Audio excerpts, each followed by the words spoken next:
Computer. Okay. It started recording, and if I remember correctly, I don't know if the timer started the moment I started the meeting or if it starts as soon as we start recording. But last week we ran into the issue that the meeting does last for, I think, in the free trial that we get through the school, we get 45 minutes, and and then the meeting will just hang up on everyone. Yeah, because I watched it last week after you guys posted it. Yeah. I was hoping there was a section where it says I didn't participate, but I watched it, but that wasn't an option on the quiz, unfortunately. Yeah. So last week, the three of us were just chatting, kind of mid-conversation. It does kind of give you a timer. It pops up and says, hey, you're down to 10 minutes, you're down to this, and then it said less than a minute. And I honestly felt like less than a minute lasted on screen for like 5 minutes. But so I thought maybe it's a lie, but then it just ended everything for us. So I should have paid attention, but whenever I sent that link, I guess so we started about 9:32. So we're 10 minutes in. So let's take a look at the questions it has for us. It looks like, oh yeah, we are supposed to start with a prayer. So do we have a volunteer? I'll pray. Thank you, David. Heavenly Father, we thank you for this day. We thank you for the gospel. We thank you for this opportunity we have to attend BYUI and to increase our knowledge and become more like thee. We pray that thy Spirit will guide us and that we'll follow our Savior's example and serve one another. We love you, Father, and thank you for all has given us. And we say these things in the name of thy Son, Jesus Christ. Amen. Amen. Thank you, David. All right. Looks like, I guess the first thing does anyone have a spiritual thought or scripture they would like to share? It says if they have one, they can. If not, then we can just move on. I'll admit I got nothing on the top of my mind, nothing that popped up as far as related to this case that I can think of quickly.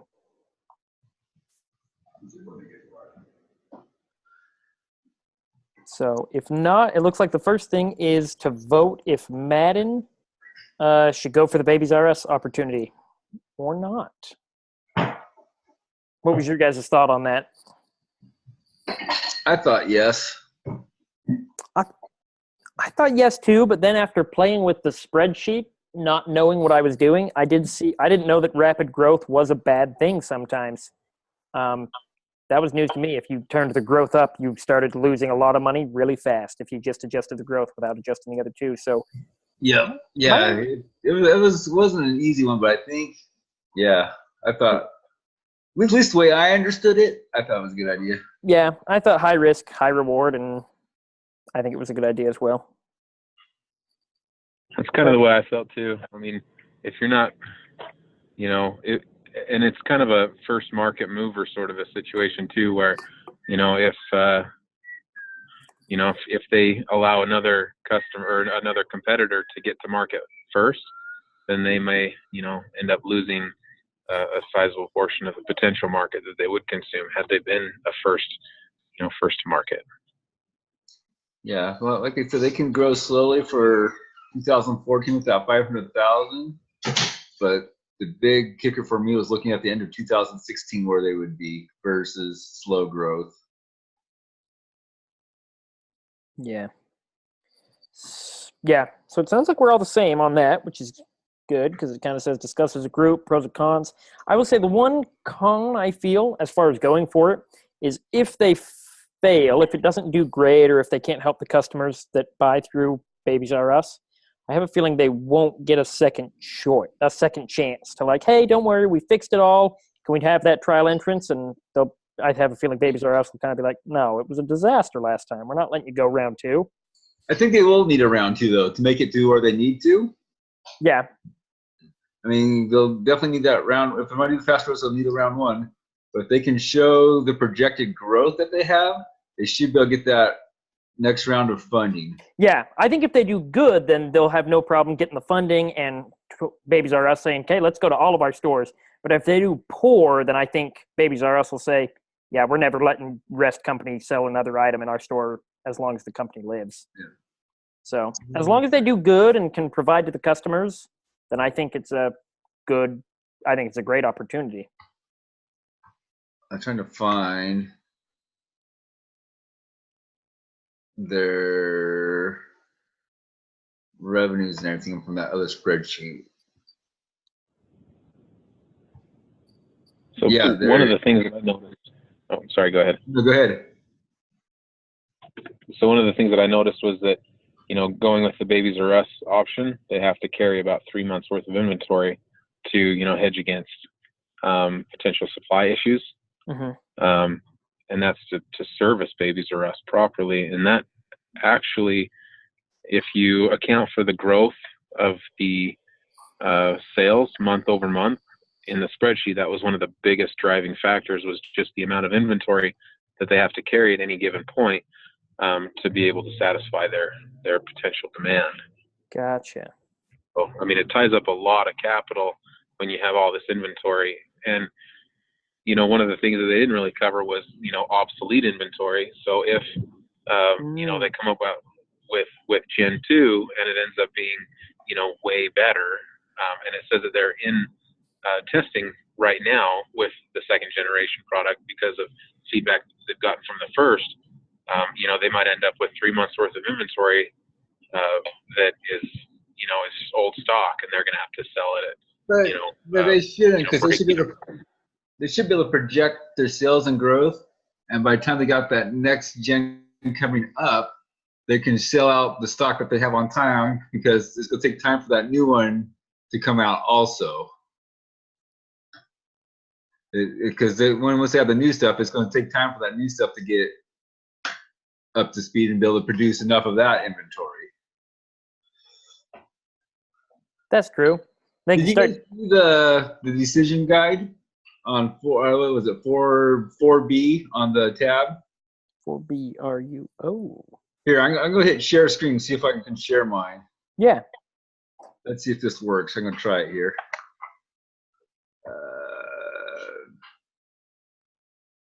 Let's try that. Is that showing? Yeah, it is. Let me make mine full screen or full size so I can see yours. I'm on my iPhone driving home, so I okay. can't see it. It was tough trying to make it so they didn't run out of cash, because they originally had a target of 4 months inventory. There was no way to do it with 4 months of inventory. I was able. Sorry, go ahead. Like I said, I was able to get it down to 3.3 and make it work where they didn't run out of cash. Gotcha. So that's better than I did. I did 2.6, and I ended up with a little bit of extra, but I didn't. I sold ended up selling the accounts receivable for the last 4 months of the year.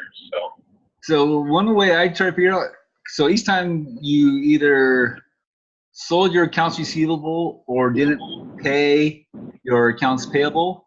So the accounts receivable, that cost you 10%, but your accounts receivable only cost you 3%. So I was trying to minimize those costs in order to make your cash flow work. So, and they said you can go 2 months at a time without paying. So August and September, I didn't pay my accounts payable. I paid it in October. Then I went November and December, didn't pay.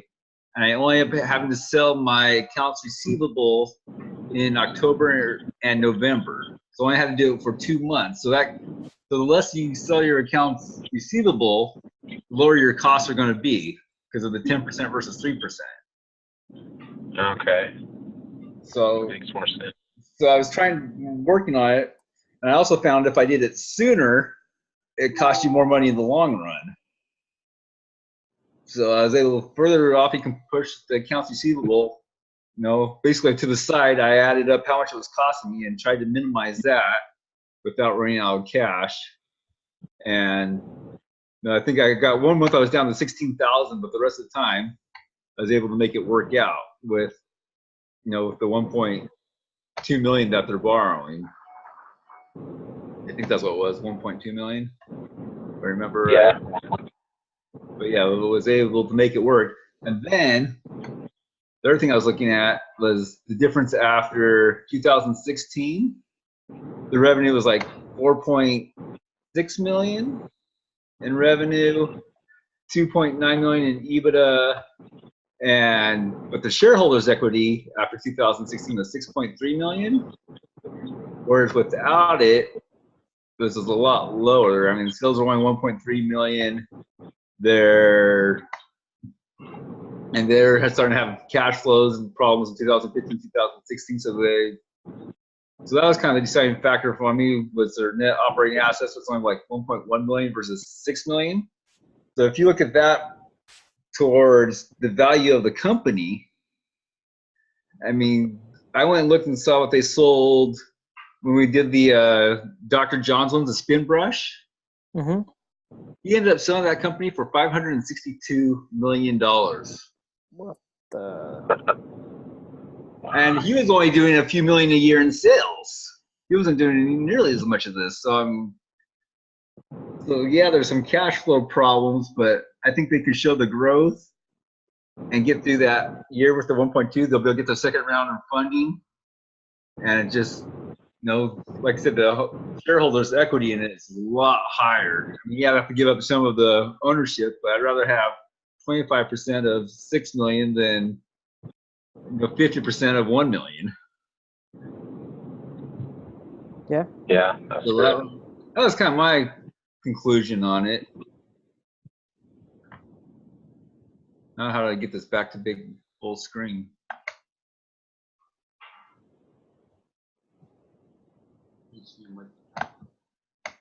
Was Veronica? Were you just able to join the meeting, Veronica? I noticed we have a fourth member called Vero Lou. Sorry, I was also she's emailed us a few times in the group saying she couldn't join, so I was just sorry to kind of stop what you guys were saying, but I was just curious. Yeah. No, I'm just trying to. Can you hear us, Veronica?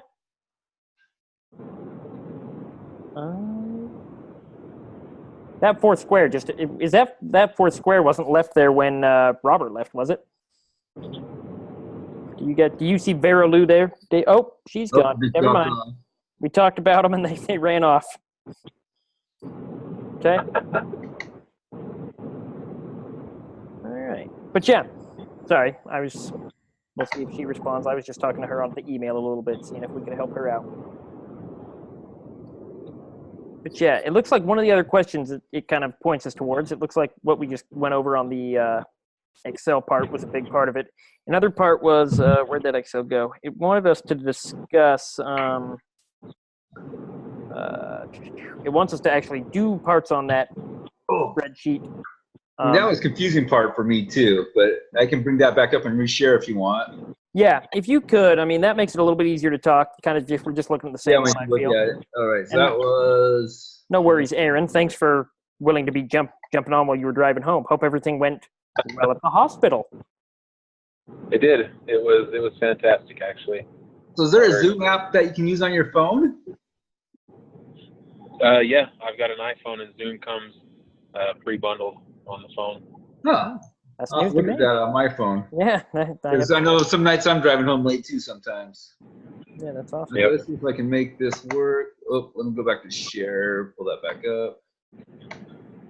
Share screen. There it is. Share screen. So one question it asks that it wants us to discuss also, just where we're pulling that up, is why they needed to have $1.2 million or $500,000, why they had to have that amount of money, basically, which I feel like we went over a little bit, was the carrying costs of 3 months worth of inventory was a big part of that. And they've also got the, $100,000 in tooling for ramping up production. And, later on, they've got $200,000 that they offload. They got $200,000 in equipment and tooling for overseas production as well. It isn't fully realized in the exhibits in the case study. Gotcha. Yeah, I'll admit, I that's one question that I'm like, I missed that tooling for some reason. I missed a lot of these numbers. I did not pay enough attention to these spreadsheets because I mentioned to David, I found the answers earlier than I was supposed to, and then thought, I got what I need. So yeah, I took the easy way out because I got a little confused and thought, well, I'll look at the rest of the spreadsheets and maybe they'll give me help me understand. I was just looking for understanding, but I stumbled upon the answers and just thought, guess I'm done for the night. Yeah, because using those decisions that we were looking at earlier here. So I think that's with the. Is that the one with the 1.2? Let's see. This might be with the 1.2 million. But Yeah. going back here, there's 1.2 million. You don't quite make it to the end. But I'm playing with it. Go, all right. Well, if I do 1.4 million. Oh, I see that now. I like that. Yeah. That's why they. It's still. That's why they wanted the 1.5, but didn't get it. Right, but they can conceivably make it work with the 1.2 when we can go over here and traded some things off. Now, don't do quite as big of an inventory. We don't pay our accounts payable for a couple of months, but they start bothering us. All right, we paid on the third month, and they'll leave us alone. And selling some of our receivables, we can make it through. But the interesting part, though, is messing with this. So if you right now they have the 5% sales, the 5% EBIT, and the 5% NOA. Do you guys know what EBIT is? Yeah, that was the earnings before interest and taxes, isn't it? No. No. That's what I thought it was, but it's not. It's earnings before interest after taxes. Oh, I may have guessed. EBITDA is earnings before interest, taxes, depreciation, and amortization. Yeah. But EBIT, at least when I looked it up, it was earnings before, I think it was interest after taxes. So it was a little bit different. That is. I'm curious if I forgot that I learned that, or if I. Yeah, I don't know. I did write it. I learned it, but forgot it because I have that. It's been over 20 years since I took my accounting classes, so yeah, I'm a little rusty on some of those. But anyways, so it was interesting working on this because I automatically thought large sales growth would be great. Looking at the cash flows, so I changed it from 5% to say let's go 15%, and it really didn't change much. So all right, well let's go 25% growth. And that's when it tanks them. Yeah. And now, our cash flows are getting worse. No, I quickly thought with increased cash flows it'd be better. Went to 3%. Now we're getting this downward trend on our cash flow because I guess they're having to put more into either inventory or capital to be able to produce that or what have you. Yeah. But if you increase that with your earnings, then it goes up. Yeah. Or even if you have to go 3%. That doesn't change. It was interesting just messing with it, see what the difference does. Yeah, I did play with this one a little bit. I'll admit, I've kind of heard like the theory that growing too fast is a bad thing, and I kind of always thought that was just because you couldn't keep up with your sales. It's like, well, growing too fast, and once you are always sold out, you're going to tick off your customers and never make sales. This is the first time I've ever seen it charted that it's like, no, you're making your sales, you're doing everything, but when you have this much growth, you have to have carrying inventory and all these extra costs. And I've actually never seen a graph that's just like too much growth if you're not improving the other aspects of your business is going to kill you. No matter what you do, if you grow too fast, you'll die. Get overextended. Yeah. I kind of always thought it was just based on the fact that, well, if you grow too fast, you can't keep up with the growth, but it's more that it's like, the money just doesn't work the same way it does when you're a small company. You have to be making better margins and better this. And I thought that was interesting. Yeah. If you can't pay your creditors. Yeah. Where I worked, they went through that problem. I managed a hotel company, and they sold it right at the peak of the market, and then it crashed. And within a year, they were in bankruptcy because there was enough to run the hotels, but not enough to pay the mortgage, really. Gotcha. All right. Let's go back here. Group discussion.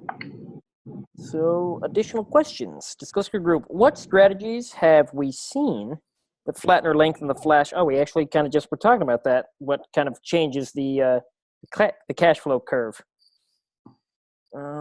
Next, describe to each other what would happen to Dr. John's if they had decided to build an independent company rather than get acquired. Yeah, I was reading that one and was wondering about it. Is that the one that's due at the end of the week? No, so Dr. John's was the spin brush. Oh, that's right. That we did the very first, like our very first one that we did. That's right. I was going to say, wait, I don't recognize Dr. But yeah, the spin brush. I remember, yeah. Yeah, so he ended up selling, which might have been a good thing because he was really good at starting up companies, coming up with new ideas. But then once you start growing big enough, you have to have the logistics to be able to supply it. And some of the bigger companies are better at that. They have all the systems in place. They have suppliers in place. They have the capital in place that they can just ramp it up real quick. So if you try to supply it on his own, he might not have been able to. Right. Whereas selling it off, now he has $500 million to go start his next idea. Yeah. Yeah, building that infrastructure actually, it takes a lot of time and it takes a lot of capital. Yeah, a lot of investment. Yeah, I always wondered what would have happened if you had licensed it instead. I wonder how he would have done. Because I was in the store today and I saw the spin brush, a big old display of spin brushes sitting there. I was like, oh, interested. He did this back in 2000 something, early 2000s.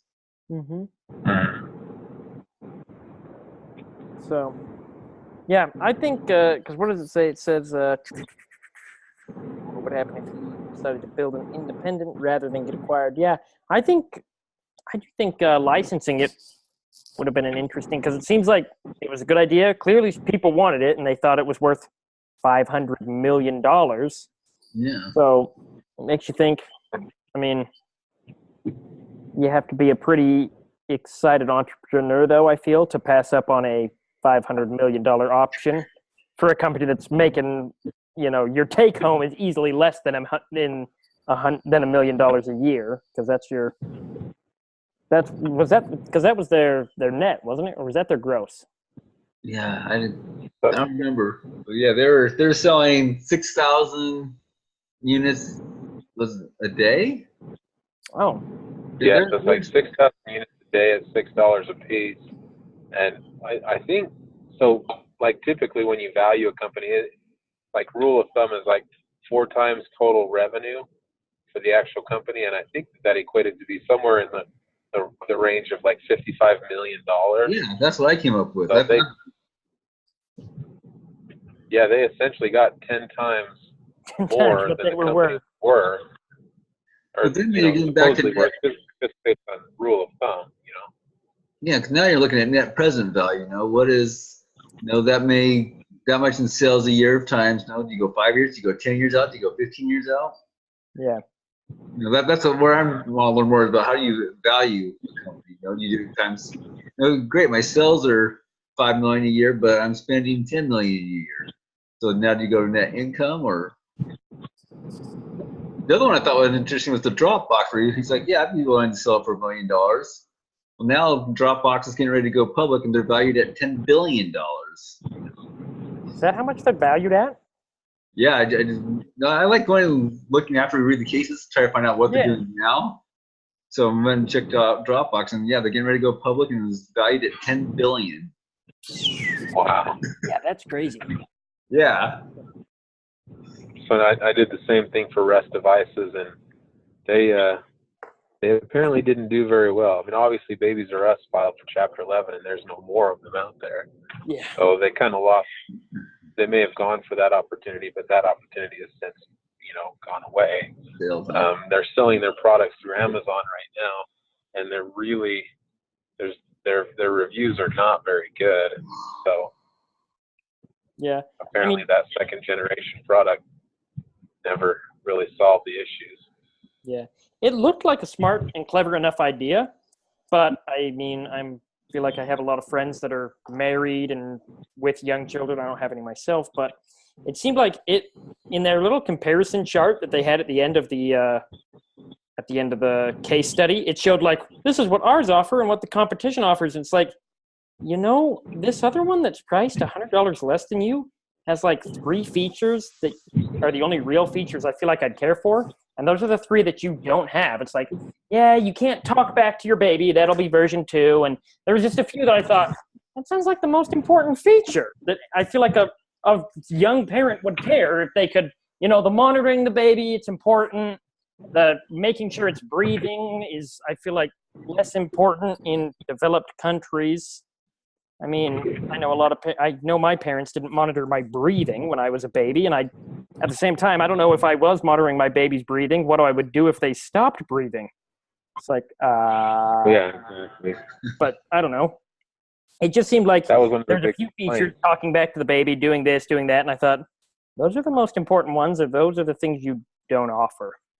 So They had them planned for Gen 2, but it did seem interesting that, I don't know, without knowing the product, I can't say I'm super surprised that maybe Rest is one of the ones that doesn't have a happy ending, the way a lot of the cases do. Yeah. So, kind of an interesting side note, they actually do, at the hospitals now, they actually do use, these wireless, it goes on your baby's foot. And the one other thing that we kind of discussed that too, how each factor kind of affects the FCF, free cash flow, strategies. Oh, it does say, we kind of touched on Dropbox, but the one other thing it says is, what decisions did he make that favorably impacted the cash flow curve of Dropbox?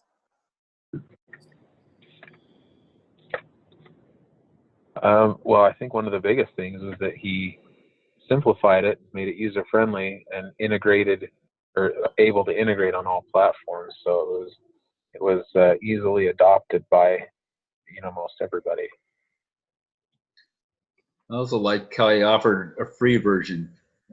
Did the finance one? What one was that called? I can't remember what it was. But did the finance one that ended up not making it? Did they offer a free version?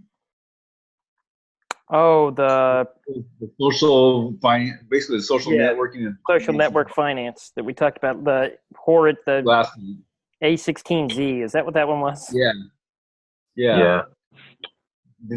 I was thinking, man, if they offered a free version and then charge a premium one, because they couldn't get enough people to make it feasible.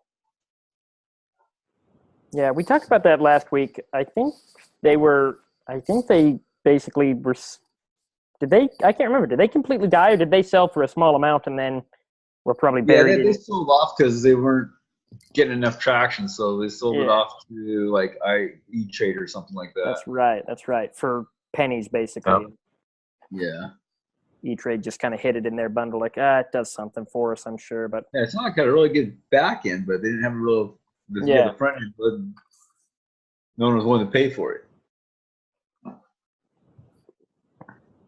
But all right, what's the next one? Discuss the same for Rent the Runway. It says, if the founders of Rent the Runway had been able to convince the dress designers to retain ownership of the dresses, what impact would that have on RTR's cash flow curve? Flatten or steepen, shallow or deepen, increase or decrease time of payback? Convince the dress designers to retain ownership of the dresses. So I guess if they retain ownership of the dresses, I mean, it would lessen the capital investment. Obviously, it would lessen the inventory. So, I mean, I would think that it would, shallow the free cash flow curve, and it would shorten it as well. So you'd be able to be cash flow positive in a shorter time than if you had to carry all that inventory yourself. Yeah, I feel like it would flatten it, shallow it, and decrease the time to payback, because if you're not buying the dresses outright, then you're going to have, like you said, a much smaller initial investment. I wonder how they would do that. Would they just pay a certain percentage to the owner of the dress? Yeah. Oh, I think that was right. I mean, how Yeah, I'm like, how would that work if you don't own the dresses, but you still have to have access to it? So maybe they pay a percentage of each rental, something. I don't So it would Yeah, it's kind of definitely, like a lease. yeah, know. So then I guess, yeah, yeah. That's why it would flatten it out a little bit. It wouldn't be, they wouldn't there's be able to, cash flow. Yeah, yeah.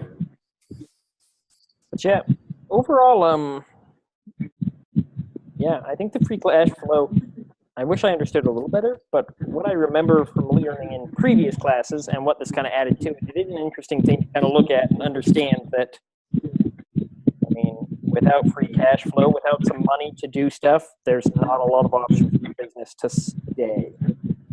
So I thought it was interesting that that movie pass, it's not something I have, but I've heard a lot about it, that I read an article that they have about 19 months of that they plan on their, because a lot of people say, oh, they're losing money, they're burning cash because they don't make money yet, but they just came out and said, you know what, we could burn this cash rate for 19 months and we'll still be in business. Don't worry. Stop worrying about us and just buy us because we're here to stay. So I thought that was pretty interesting that they just basically informed our burn rate and our free cash flow is enough that we can stay here for 19 months. It's like, it's a fair amount of time if you're just burning cash and not making money for that amount of time. I look at it. How long was Amazon unprofitable? Yeah. For a year, and their stock kept going up and up. I'm like, how do you keep having negative cash flow and still be so valuable? Yeah. Yeah. Is this class called It is Entrepreneur Management. I was gonna say I will say I think it's, I don't know if I'll ever have enough daring to like start a company knowing everything I've learned is okay, you start a company, you're in the hole for 3 to 5 years. I'm like, Yeah. wait, what? But I'm the owner, so how am I making money if I'm losing money for 3 to 5 years? So that's when they get those investors and they're paying themselves a salary. That's exactly. I learned from Business Babies or us when they're paying themselves a salary every month. Yeah. So as long as you're, I guess, as long as you're counting that as part of it, but it still just sounds everything. The more I learn about being an entrepreneur, the less I want. I've never thought I really want to do it, but the more I realize, I'm just like, you know what? I just want a 9-to-5 job. I work for a company. I'm fine being a company man. I got no problem not working for myself. My 401k every week. Which is, I feel a little sad because, I feel like the entrepreneurs I know are like, man, you're so cool. You've got such cool ideas and all the power to you. But yeah, you have to I'm not in that same group. The more I find out. Nerves of steel. Yeah. Yeah. So they put in. When you're an entrepreneur, you're the last one who gets paid. Yeah. Your employees get paid. Your suppliers get paid. If there's anything left, then you might get paid. That's what you get. What about you, Aaron? Are you planning on starting your business? And I wouldn't be opposed to it. Okay. I can't see myself working for somebody else forever. Just the main reason being is I would rather, for me, it's like I would rather be in control of my own future. I hate, the yearly reviews. I mean, I've never had a bad yearly review, but I hate having somebody else in control of my future. I'm not saying that entrepreneurs don't have that same issue. I mean, there's a lot of people you have to answer to, but at the end of the day, so I for one of my previous classes, we did a interview the entrepreneur, and the guy that I interviewed said, one of the big things for me is that, nobody can fire me, only my customers can fire me, and that's only if I do a terrible job. So that kind of hit home for me. I mean, I like that philosophy. I want to be able to, work hard and have that translate into more reward for me personally. Yeah.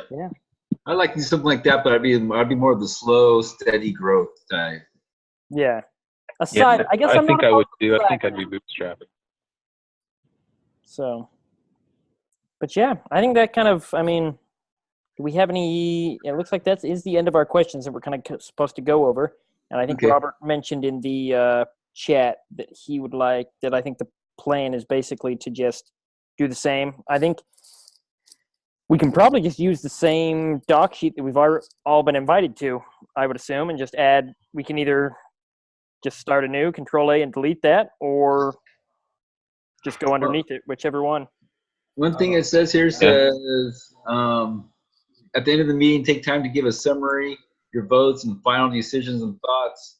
You'll need to provide a timestamp in addition to your link, so the instructor knows when the summary begins. So I think the summary, you pretty much decided they can make it with the 1.2 million and go with the advanced growth. Was that our kind of consensus? Yeah. I know. I Yep. think we kind of had the same thing last week. That's like the summary. I feel like the whole meeting is kind of a summary of the case. So, yeah, I don't know if I don't know if Robert put a timestamp on the last one, but I will make a note of that if I can find out how to see our time. I can stop and pause. I got no idea where to see. I have no idea what our timestamp on. I guess. Oh wait, we started at 10:32, so I'll kind of make a note of that. We're about 35 minutes in. Is our summer? Well, we'll say 33. Sounds good. So I think you can hit stop record. Yeah.